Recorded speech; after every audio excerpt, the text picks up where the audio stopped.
The Malaysian low-cost carrier AirAsia is close to inking a deal with Airbus for wide-body aircraft. Tony Fernandez, CEO of Capital A, the parent company of AirAsia, outlined the company's plans in the conversation with CNA's Roland Lim on the sidelines of the annual Milken Institute Asia Summit. He also spoke about AirAsia's plans to expand flight routes after adding more services to the Australian Gold Coast. We have two airline groups, AirAsia, the short-haul group, AirAsia X, the long-haul group, or medium-haul.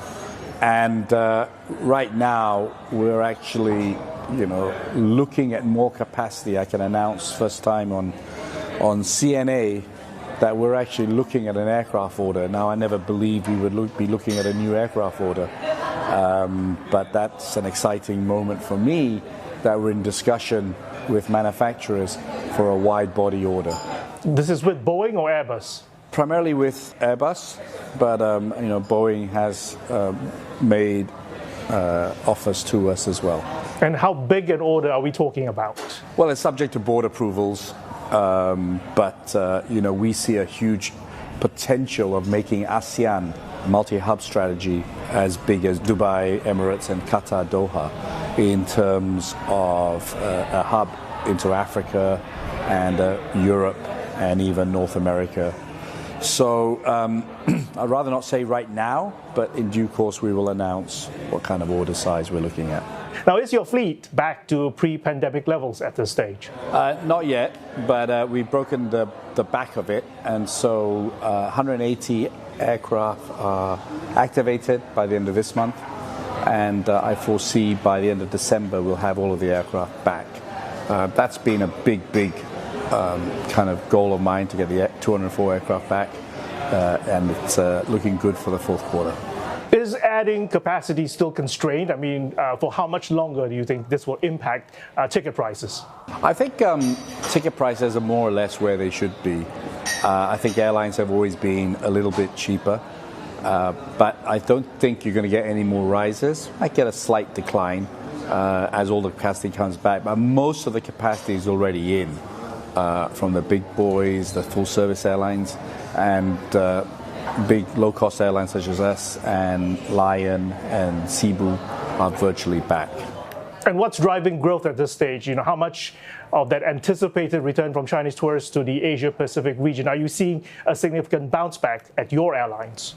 Yeah, we are. I mean, many people are complaining that the Chinese are not coming back, but we are seeing tremendous growth. We're almost back to pre-COVID levels. We carried 5 million tourists, and China only opened in kind of March time.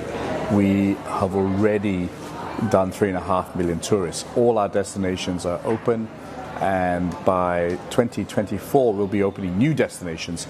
So we're not seeing any slowdown in Chinese growth for us. And I suspect Chinese tourists are also rather flying closer by than going transcontinental. But also in AirAsia's case, we take a lot of people to China as well. Okay. Is that helping your passenger yields? Yeah, very much so. I mean, we started our yields on a domestic basis, then regional. Now we've got India and China. That gives us a much better RASK and a much better yield. I want to add, just before on the cargo, one other thing that is really driving yield is ancillary income. Sales of duty-free, insurance, etc. And that's growing with a lot of our investment in data and AI. Your cargo business is also shaping up to be a mainstay. Yeah, this was one of the pluses, if there were any, in COVID, that we saw a huge opportunity in logistics. And we've just got one freighter. We're taking 2 more freighters. We've now the market leader in ASEAN for air cargo. We're developing an e-commerce, first mile and last mile, and courier business. So we're very excited by our subsidiary Teleport, which we think can replicate what AirAsia did in passengers, we can do in logistics as we go to many secondary and tertiary cities, cutting out time and cost for users of logistics services. What are some of the supply chain issues that you're facing right now? Are you able to meet passenger demand, trouble hiring crew, pilots, especially those that have left the industry after COVID? Yeah. Supply chain in terms of labor force, no problems. We've always been very good at training recruiting, hiring, and keeping our staff. So I see no issues there on growing.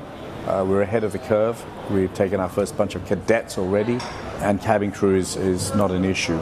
Supply chain in terms of Airbus supplying aircraft is a problem. That's a global problem, as Airbus has many other supply constraints. So getting new aircraft is a problem, but that's in some ways also maintaining capacity at reasonable levels, so there's not crazy price cutting. On the other supply chain is engineering. GE, turning around engines, all these things are taking much longer because many experienced staff left the industry. But that's improving as well, and I hope to get to a steady state in terms of supply chain by the middle of 2024. What about fuel costs and efficiencies? And rising crude prices would mean that jet fuel prices is set to rise in the third quarter. There might be some short-term peaks, but I don't believe oil prices will stay where they are. As opposed currencies, ASEAN currencies have been weaker against the dollar because interest rates have been high in the States. Again, I think those are two things that will taper off in the next 24 months. You've been busy planning for a New York listing for Capital A as well as AirAsia. How are listing plans going? Yeah, so we're obviously in PN17 and we're about to hopefully exit our PN17 status.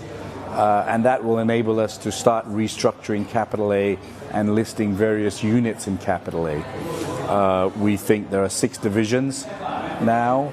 A new division is being announced very soon that will hold our brand and a couple of other assets.